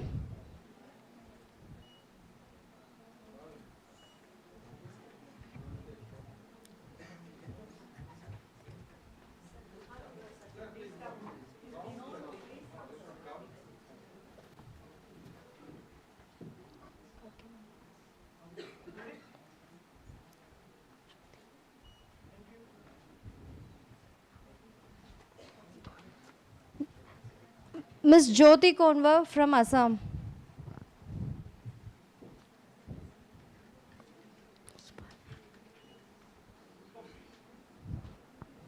Ms. Swarna from Telangana.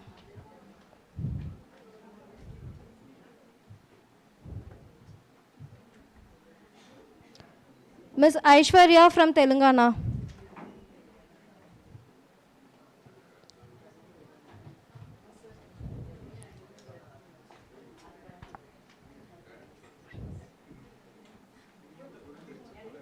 Ms. Snehita from Telangana.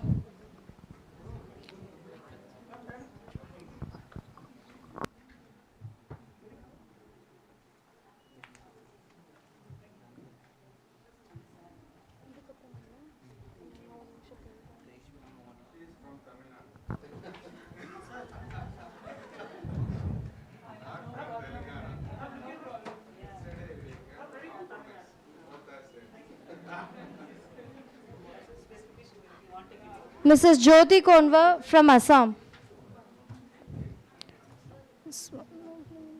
Next. Ms. Rupali from Maharashtra.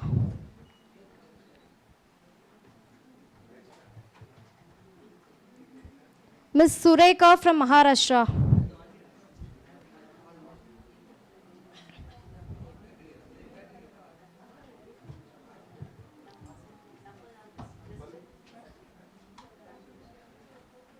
Ms. Supriya from Maharashtra.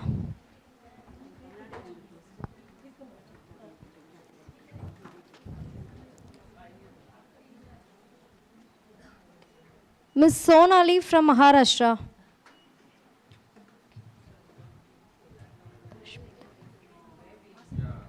Ms. Tashmita Ghosh from Tripura.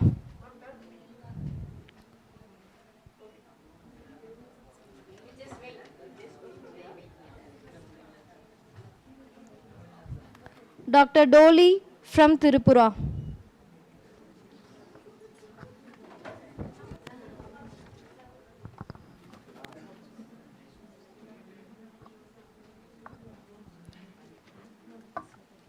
Ms. Reshma.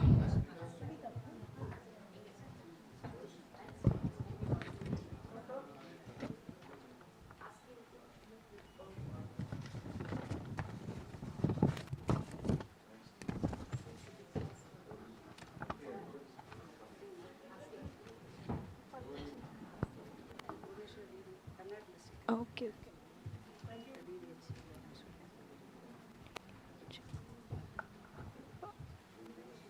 Tirumati Bhuvaneshwari. Reshma Mohanlal.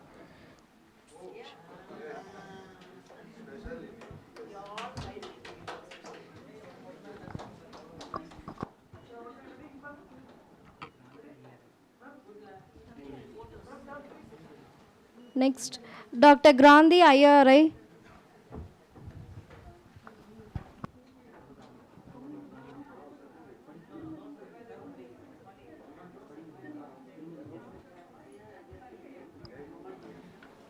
We have a special gift for Dr. Kranti also from Mashal, so please wait. Tirumati Bhuvaneshwari from Coimbatore, Tamil Nadu.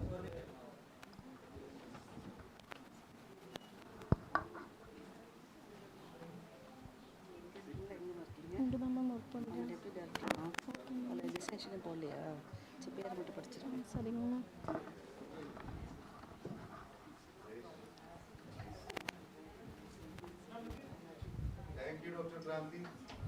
for coming to-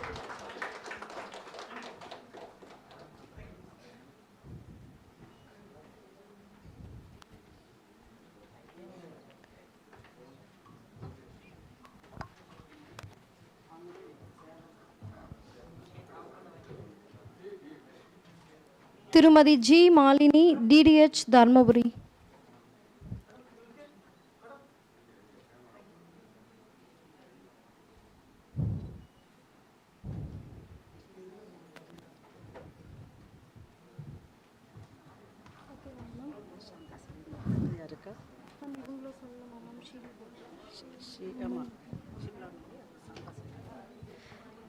Tirumati Shibla Mary, DDH, Nilgiri.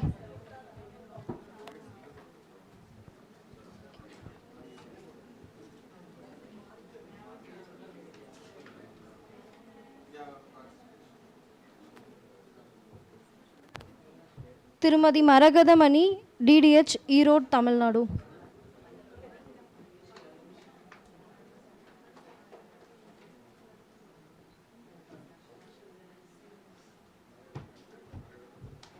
திருமதி குருமணி, DTH, Pudukkottai, Tamil Nadu.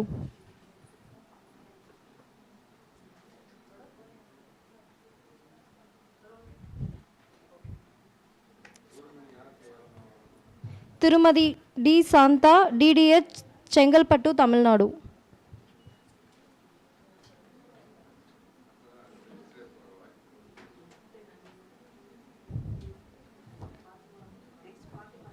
திருமதி G Fathima, DDH, Tirupattur, Tamil Nadu.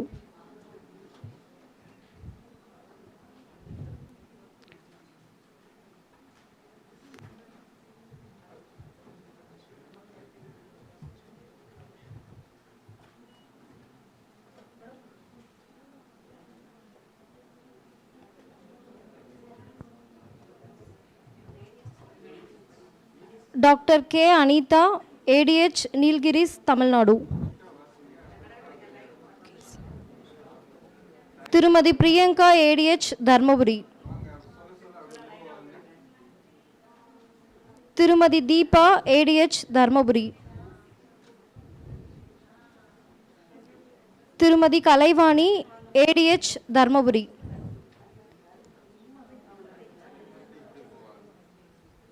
திருமதி ஏ Kayalvizhi, ADH, Tirupattur.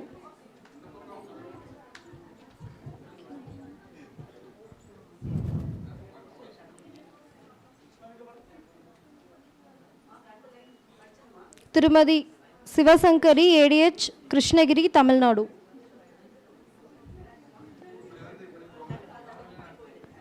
திருமதி Kalaiyarasi, ADH, Krishnagiri.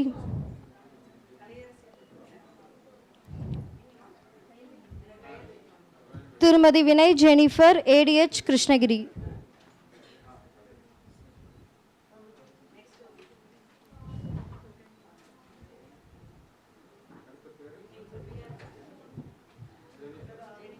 திருமதி Sri Yamuna, ADH, Salem.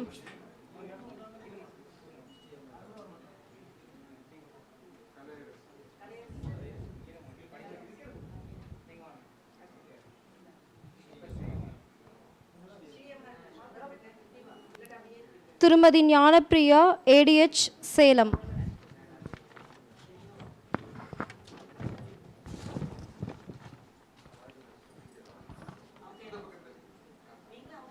திருமதி Kalaivani, ADH, Salem.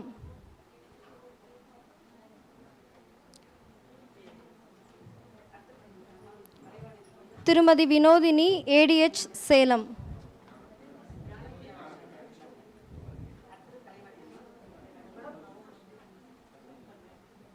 திருமதி Vishnupriya, ADH, Salem.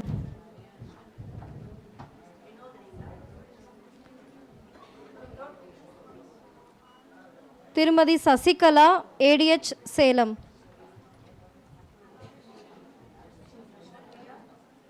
திருமதி B Kothainayaki, ADH, Salem.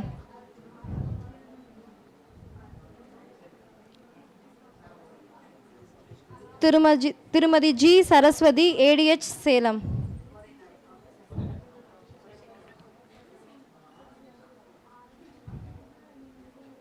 திருமதி கிருத்திகா தேவி, ADH, Salem.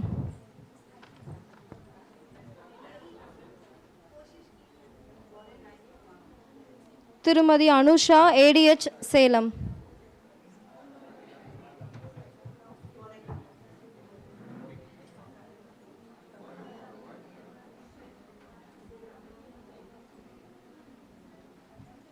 திருமதி பிரியதர்ஷினி, ஏடிஹெச், சேலம்.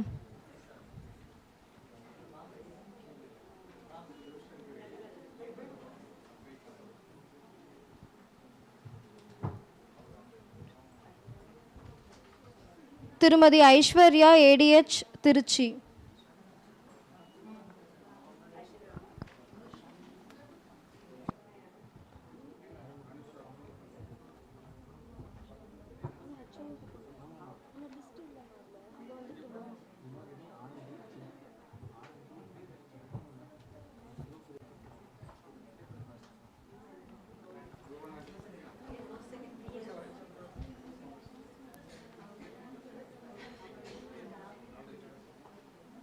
திருமதி ஸ்ரீமீனா, மதுரை.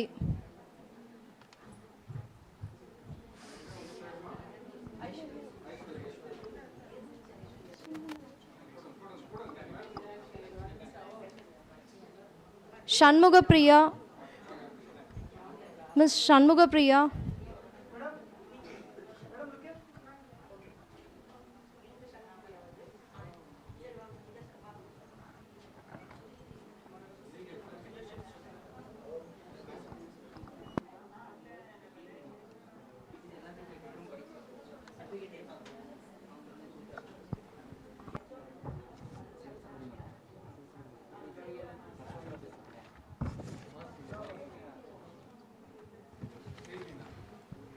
திருமதி சிவசங்கரி, ADH, கிருஷ்ணகிரி.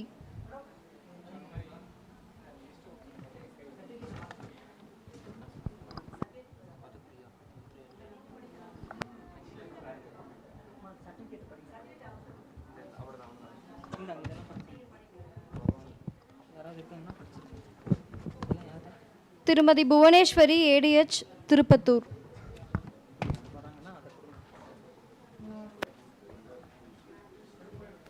திருமதி Jeevitha, ADH, Tirupattur.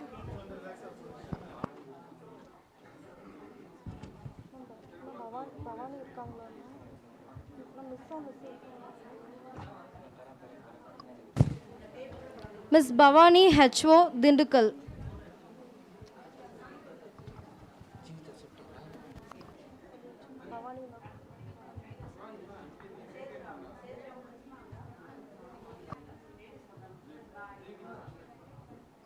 Miss Sindhu, HO, Salem.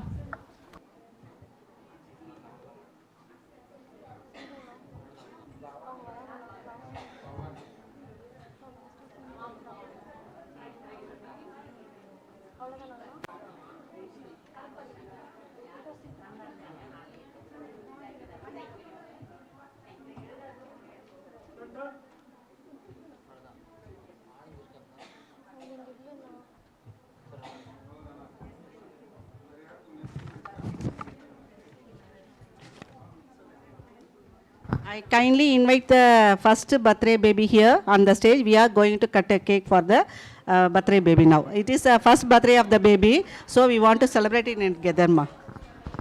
It's also a girl baby. It's also a girl baby, pa. Yes. Please come. Yeah, celebration. One photo, no? Yeah. You are alone that time? Yeah. Ellaru irukka mari photo ma.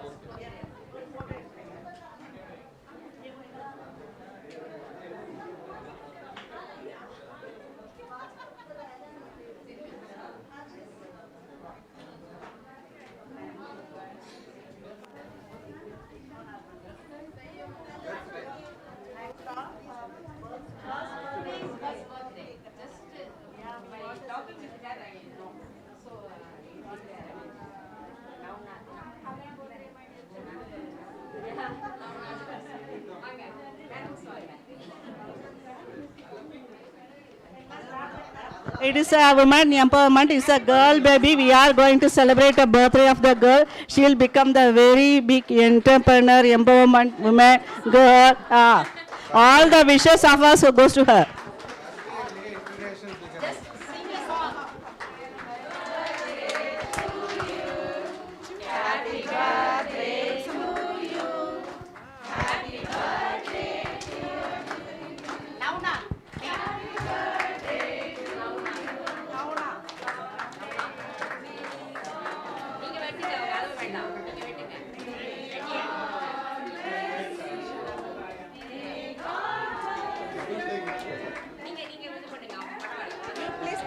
She will see.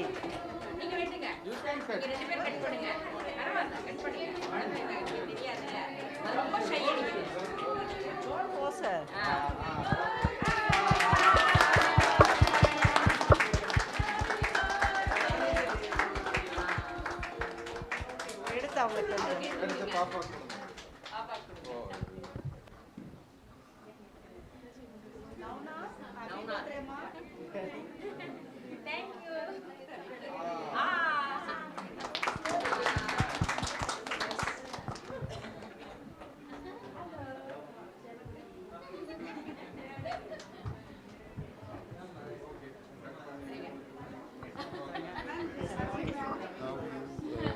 say a few words about the program closing, and then we'll invite you.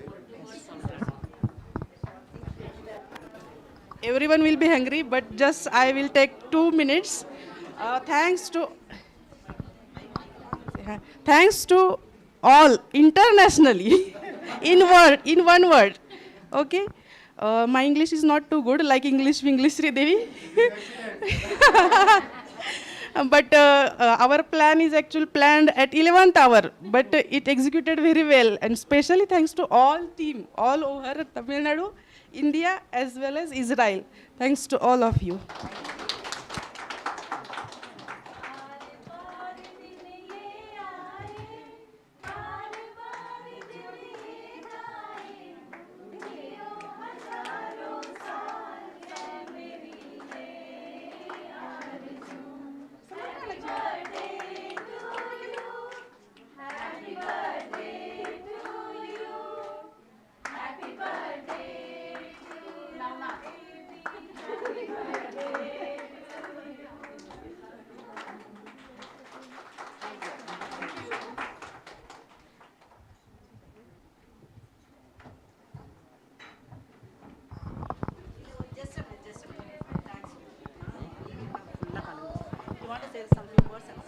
Sir, anything you want to talk? You want to talk? Yeah, yes, say something. yes. Just 3 minutes. Yeah. Seminar is almost finished. Ladies. Few words, short words. Seminar is already finished. It's the first one which is we organize behalf of Mashav and the Israel Embassy in Delhi. But we start and we have a lot of energy and feeling that we have to continue after the successful. So I wish you, everyone, to continue in agriculture, to be commitment to your mission in this time in the world. So thank you very much to participate here, and we shall meet in the field. Thank you. Thank you, sir. It's time for thanking everyone. First of all, I thank the Indo-Israel collaboration team for giving us this opportunity to conduct Women's Empowerment Conference here. Very special thanks to select this center. And then our Director Madam, Secretary Sir, Minister for approving this conduct of this conference. We thank all of them also.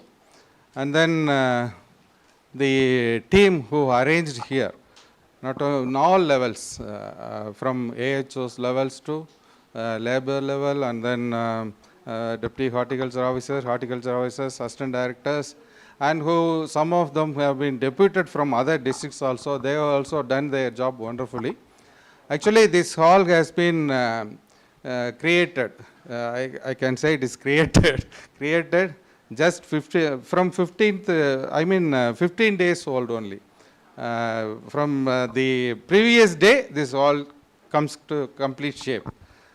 Just only this roof only available before 15 days. If anybody came to this place, means they know. So after announcement of this program, our team speed up the program and completed it in a nice way. Based on the strength, we can extend. Like that, we have planned. If we remove this, another 30 members can be added. Like that, we planned. And inside also, we have planned some toilets, everything. And moreover, the team from Chennai headquarters, our JD Planning, our ADH Balasubramanian and Satish and all IT teams, they have coordinated very nicely for the success of this program. Yeah, definitely. So the participants who came from, the delegates who came from, entrepreneurs came from Israel. They have delivered wonderful information to you all. Hope you will all take these informations. And then our entire coordinator, I should not miss him, our Pramadev sir, the AS coordinator very nicely. We have discussed with our director before the conference. He also given so much of inputs on how it should be. In that manner only we are done like this. And then the participants from all over India, both Center of Excellences and other places, all horticulture technocrats. Thank you very much. And, our state deputy directors, assistant directors, and horticulture officers, all women officers. Very happy to see all so many women in one roof. So I thank each and everybody, and this Tali team and food team, food committee, transport committee, accommodation committee. Everybody has done their job very nicely. So I thank them on behalf of you and on behalf of our Department of Horticulture and on behalf of our Krishnagiri team, and thank one and all. If I have missed anyone, kindly pardon me. I am thanking you all, one and all. Thank you very much. Have a nice day. Thank you, Ji. Very nice program. Just 3 months back you came here, no? That time you told. Now, how is this campus? Any change? Thank you again. It is very excited. I think I let my emotion go forward, but I have a big wind behind me. And this is the 4 experts which came from Israel, and I think we have the same feeling. Then we are in the right moment, on the right place, and we didn't complete our work, but we start to build the bridge again. So thank you very much for participating. Thank you very much for your pension to hear all the lecture and to get the knowledge. And I hope then we have a chance to come again. Last words, but not the least, I must say, Dave, thank you very much.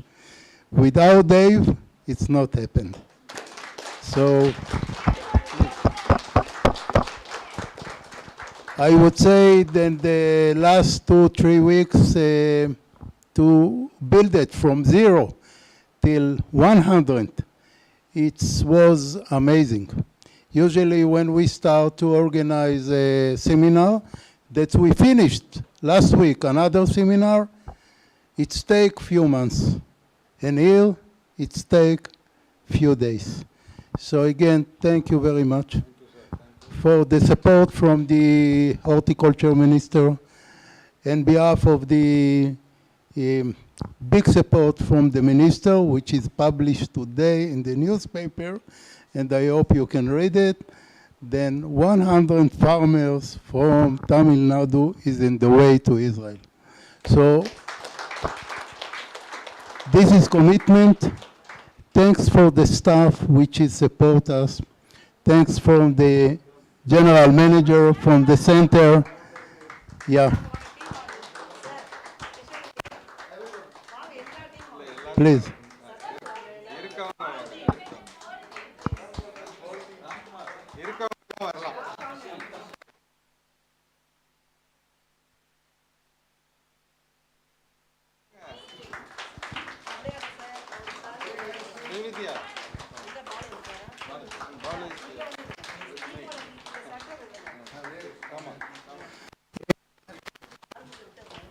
I believe in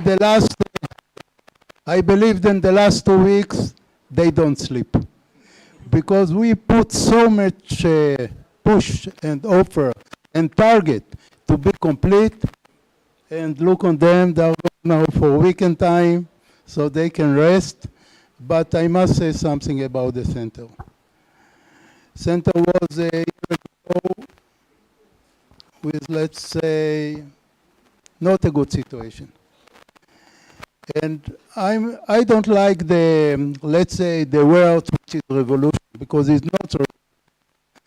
but the team here take it very serious. And there are another team which is sitting here, which is below to the Center of Excellence, and they can appreciate the improvement. As the improvement is also in another center, of course, and there are another center which is here right now, and we even not complete the DPR. We just start. So the future is waiting for us. The dream is waiting for us, and I hope we can complete our mission in the next few years. So thank you very much for everybody, and as I said, we shall meet again. Thank you.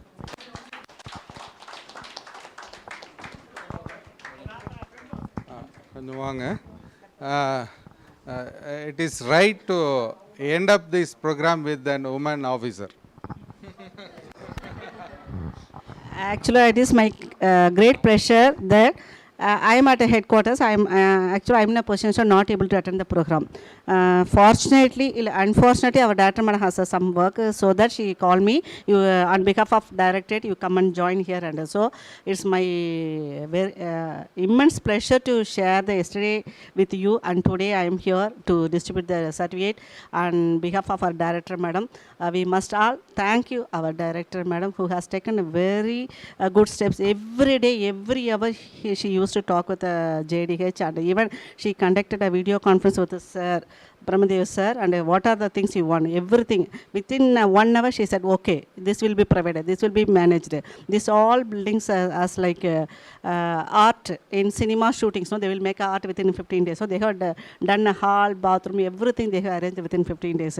10 days back I was here for 2 days, and I already told. So it's very happy, and it's my pleasure to share our wishes and all the best. Always we women rock. I am 18 years old with 41 years experience. I am 59, but I used to say I am 18 years old with 41 years experience. Until my retirement, I used to work very briskly, hardly, because istapattu say no. We have to do the work with willingly, happily. If you come to us, don't in work situation, don't take us as gender. We have to. We are more efficient, powerful than all the people. No, say the man. All the people, we can do anything. We can do asta avadarani. 10 types of work we can do at a time. So we have to tap our potential. And one thing, when we come for the working, we have to manage your family and work. So at that only we can shine in your work and house also. Don't get confused. That will go with it. We can have a cook, we can have a housekeeping, but our talent and our empowerment should not be settled in kitchen. Indian kitchen, there is some more movies there. Indian kitchen like that. Great Indian kitchen like that. It should not be like that. So food is must, our family is good, our husband is, we like our husband. But we have to feed them. Now we need not to cook and feed them. We have to cook in the occasion times, but we have to tap our knowledges, work efficiency in the working place also. In Saturdays, Sundays, we can share our family and other things. So, okay, wish you all the best. In near future, we'll visit so many states. Even also, if possible, we'll visit Israel also. At that time, we will meet you in a great position, great top. Very good worker, top more worker in the state. You got that national award, state award, and other things. Wish you all the best, ma. Thank you all.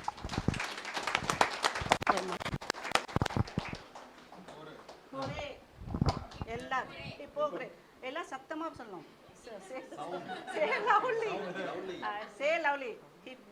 Hippo hooray. Hippo hooray. We rock. We rock. Women are strong. Women are powerful. They can do anything. That's all. Yes. Yeah. Thank you.